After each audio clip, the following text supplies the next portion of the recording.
कि जनता का गुस्सा बढ़ता चला जा रहा है और जब 7वें चरण में आएगा तो यही जनता का गुस्सा 7वें आसमान पे दिखाई देगा। बलिया के लोग अपने बल से इस बार हराने जा रहे हैं। जिन लोगों का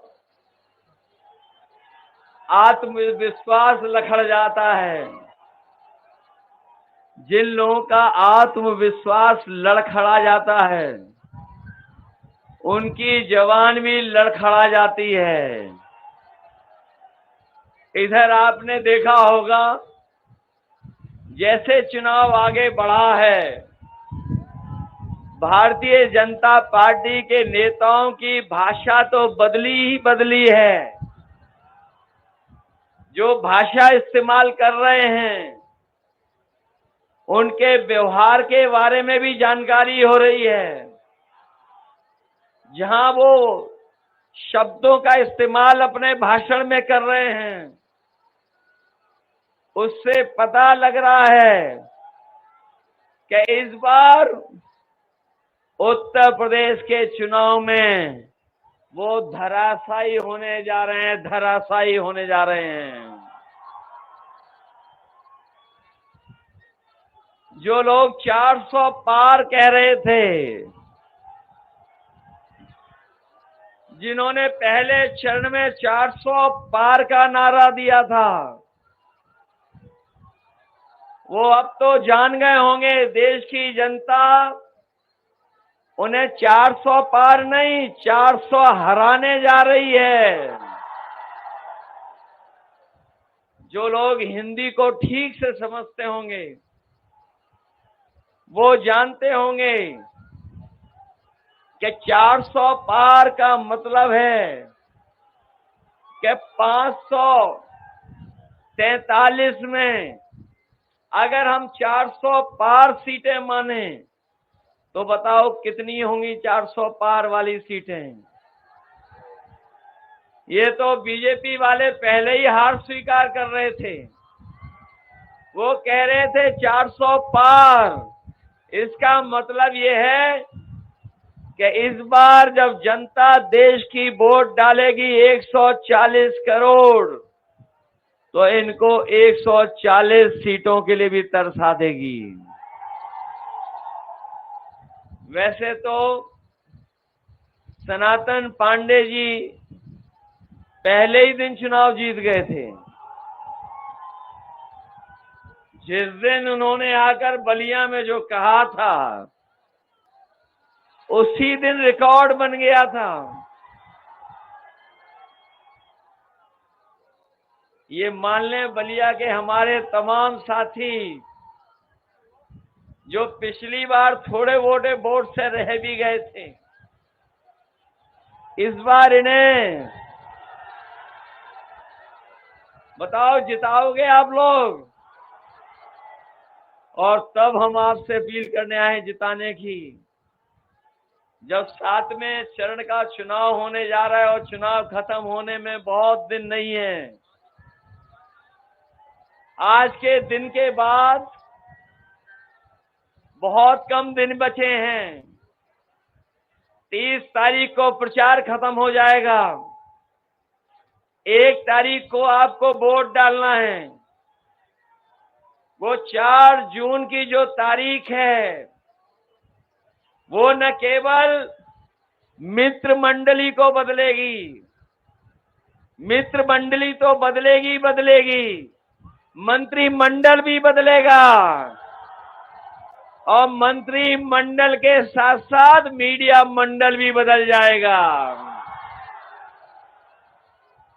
ये बात तो समझ में आ रही होगी आपको।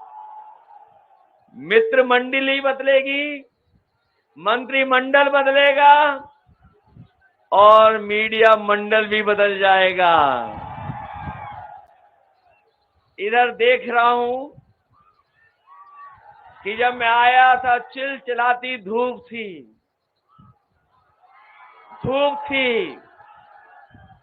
लेकिन इधर मौसम भी बदल गया है। और हमारे लोग अक्सर पढ़ते होंगे कि देश दुनिया के लोग क्लाइमेट चेंज पर बहुत बहस करते हैं। क्लाइमेट चेंज पर इस बार क्लाइमेट चेंज के साथ साथ पॉलिटिकल क्लाइमेट चेंज भी होने जा रहा है। इसलिए मैं आपसे समर्थन और सहयोग मांगने आया हूं। ये 10 साल से बीजेपी की सरकार ने हमें, आपको, सबको धोखा दिया है। और 10 साल अगर पीछे मुड़ करके हम देखेंगे तो इन बीजेपी वालों की हर बात झूठी निकली, इनका हर वादा झूठा निकला। और याद कीजिए, हमारे बलिया के किसान भाइयों, यही देश के प्रधानमंत्री कहते थे हमारी सरकार आ जाएगी, सत्ता में आ जाएंगे तो हम अपने किसानों की आय दोगुनी कर देंगे। आज 10 साल बाद न किसानों की आय दोगुनी हुई, लेकिन जो लागत बढ़ी है, महंगाई बढ़ा करके लागत लगातार बढ़ती चली जा रही है। डीजल पेट्रोल तो महंगा किया ही है, बीज कीटनाशक दवाइयां महंगी हुई, खाद डीएपी महंगी कर दी।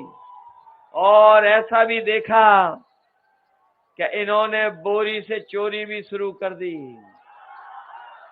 जो किसान भाई खाद लेने गए होंगे उन्होंने देखा होगा कि पहले 5 किलो और फिर 5 किलो।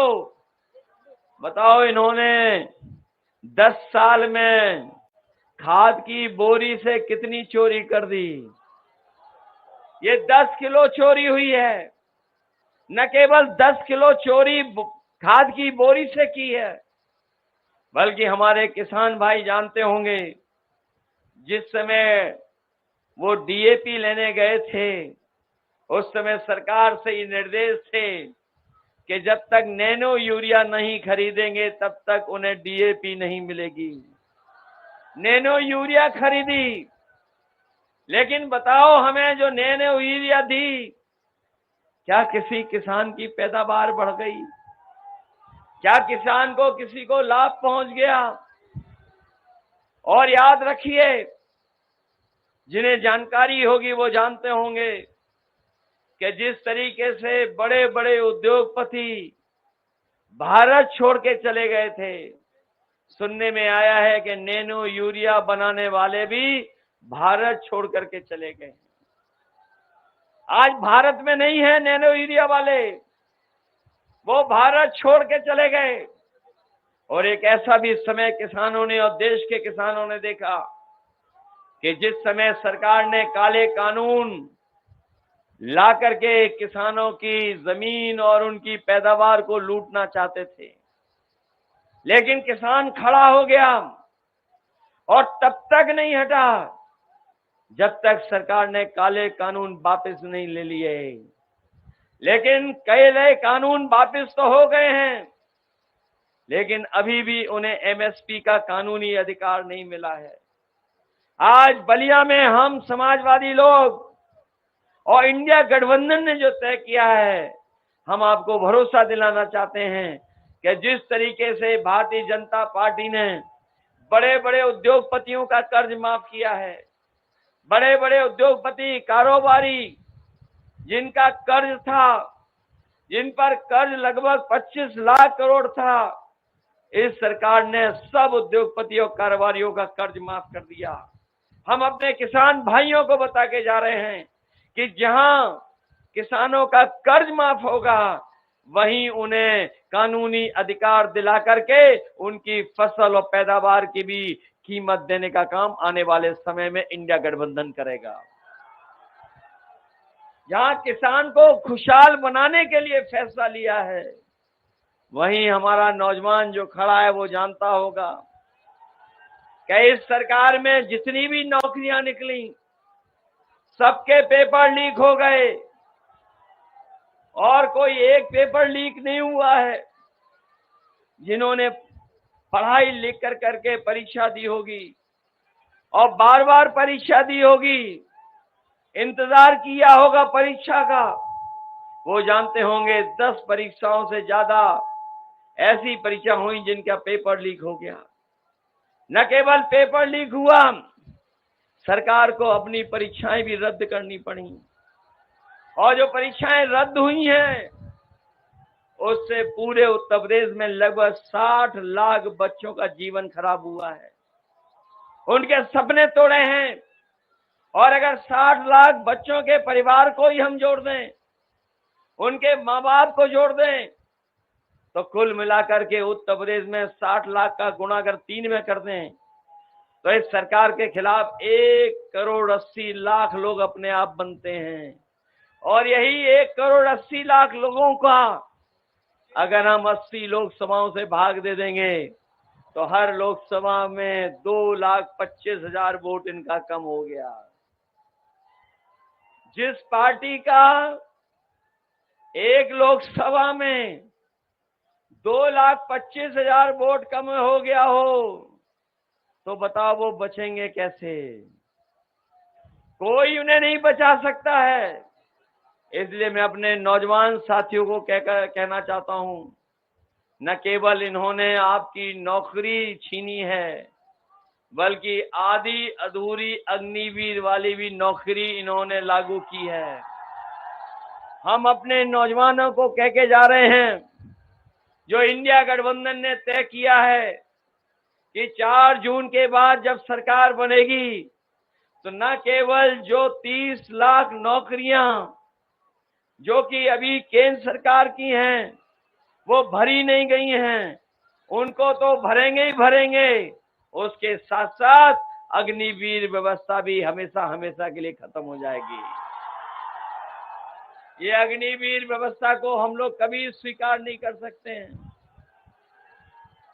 और ये अग्निवीर व्यवस्था जो लाए हैं ये जानबूझ करके बीजेपी के लोग लाए थे। वो जानते थे कि गांव के परिवार के बच्चों का जीवन बदल जाता है जिस समय किसी परिवार से कोई एक फौज में चला जाता है। न केवल उस परिवार का आर्थिक रूप से बल्कि समाज में भी सम्मान बढ़ जाता है। इसलिए जानबूझ करके भारतीय जनता पार्टी अग्निवीर व्यवस्था लेकर के आए हैं। मैं अपने नौजवानों को भरोसा दिलाता हूं, न केवल अग्निवीर व्यवस्था खत्म होगी, अगर कहीं उम्र की भी छूट देनी पड़ेगी तो वो भी छूट दे करके फौज की भर्ती को बढ़ा करके अपनी नौकरी दिलाने का काम करेंगे। इसलिए जहां ये व्यवस्था लागू हो रही हैं, वहीं हमारे लोग जानते होंगे जब 2022 का चुनाव था, इन बीजेपी वालों ने बहुत कुछ राशन में दिया था। कभी चना देते थे, दाल देते थे, रिफाइंड तेल भी दिया, नमक भी दिया, लेकिन जब चुनाव खत्म हो गया तो राशन अब कैसा मिल रहा है? राशन न जाने क्या दे रहे हैं। राशन में न केवल राशन को कम कर दिया, गुणवत्ता भी बेकार कर दी। इसलिए इंडिया गठबंधन ने तय किया है कि आने वाले समय में जहां राशन की मात्रा बढ़ेगी, गुणवत्ता भी बढ़ाएंगे। और आजकल आपने देखा होगा शहरों में पैकेट का आटा भी खरीद करके खा रहे हैं, जो क्वालिटी में बेहतर है, पौष्टिक है। हम अपने गरीबों को भरोसा दिला के जा रहे हैं, न केवल राशन की गुणवत्ता बढ़ाएंगे, मात्रा बढ़ाएंगे, बल्कि पैकेट का आटा के साथ साथ डाटा भी फ्री उपलब्ध कराने का काम करेंगे। जहां पैकेट का आटा जो पौष्टिक होगा वो स्वास्थ्य के लिए बेहतर होगा, और जो डाटा है वो हमारी पढ़ाई लिखाई से लेकर के हमारे जीवन को बदलने के लिए मदद करने का काम करेगा। इसलिए आप सबसे हम निवेदन करने आए हैं, ये चुनाव पहले चरण से ही पश्चिम से ही बीजेपी के खिलाफ हो गया चुनाव, और लगातार इस चुनाव की हवा बढ़ती चली जा रही है। 6 चरणों के चुनाव में तो हम लोग ने बहुत पीछे छोड़ दिया है। अब ये 7वें चरण के चुनाव की आपकी जिम्मेदारी है। इसलिए बलिया जहां आखिरी जिला है, बलिया जहां आखिरी जिला है, वहीं मुझे पूरा भरोसा है कि बलिया की जीत, जो बड़ी जीत होंगी, उसमें शामिल होगी। ये चुनाव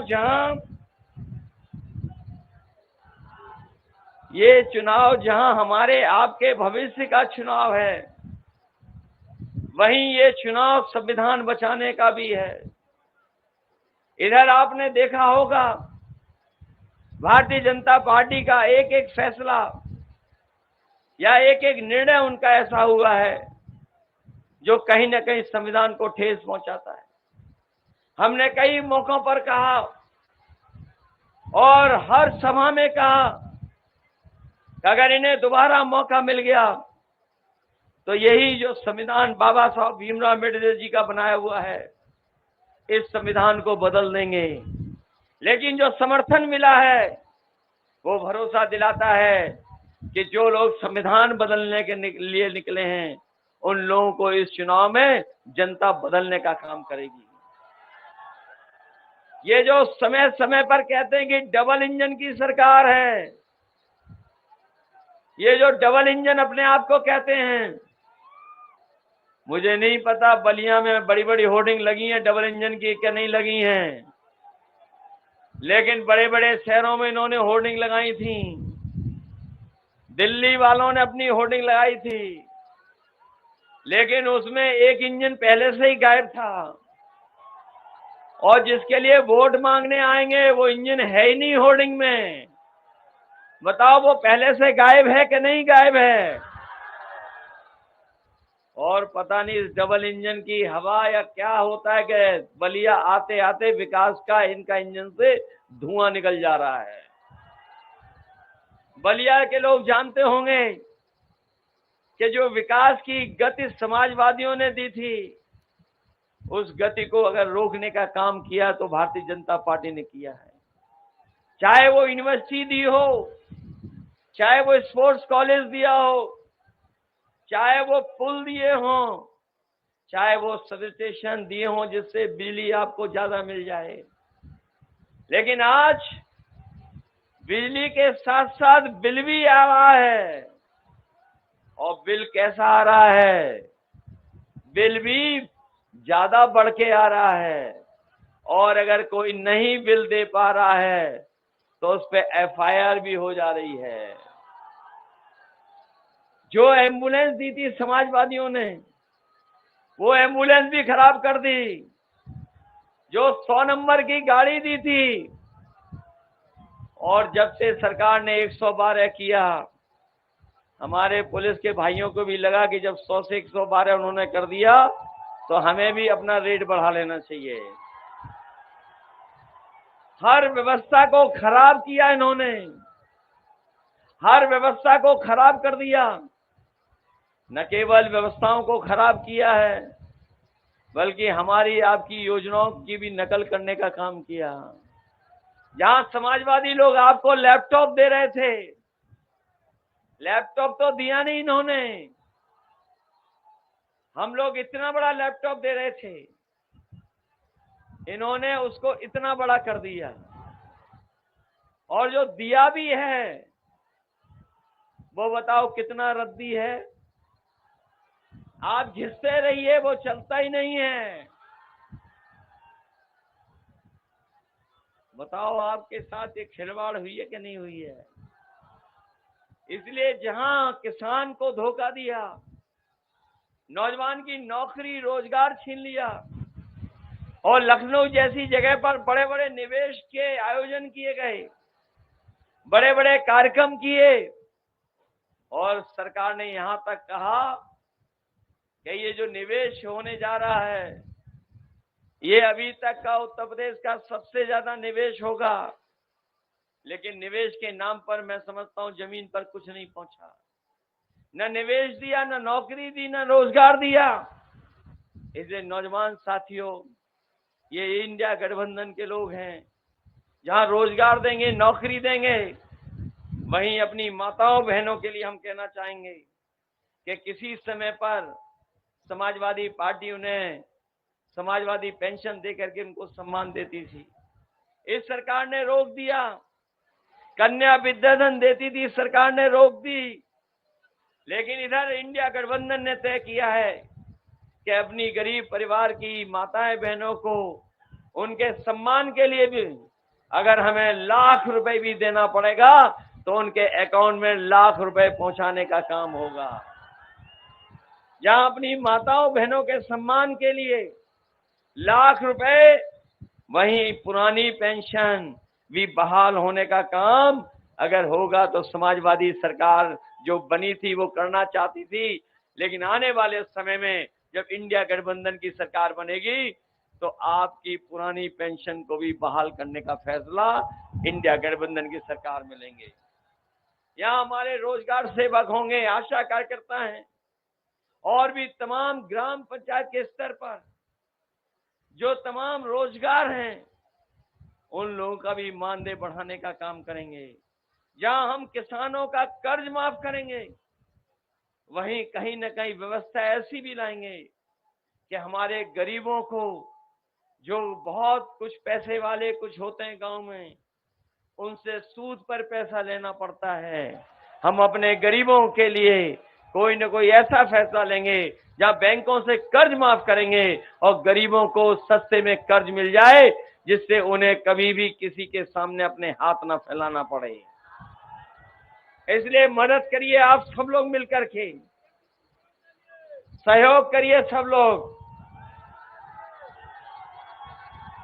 बताओ, बलिया के लोग मदद करोगे? सब लोग मदद करना। ये क्रांतिकारी धरती है, ये इसने क्रांतिकारियों को पैदा किया है, न केवल क्रांतिकारियों को जन्म दिया है, बल्कि तमाम ऐसे लोग जिन्होंने समय समय पे समाज के लिए और समाज को दिशा देने के लिए अपना पूरा जीवन लगा दिया। जब हम समाजवादियों को मौका मिला, न केवल क्रांतिकारियों का सम्मान बढ़ाया, बल्कि जिनकी वजह से बलिया को सम्मान मिला, उन तमाम महापुरुषों को भी हम लोगों ने समय समय पर सम्मान देने का काम किया। अगर बलिया में देना पड़ा होगा यूनिवर्सिटी बना करके, तो बलिया में यूनिवर्सिटी बनाने का काम किया।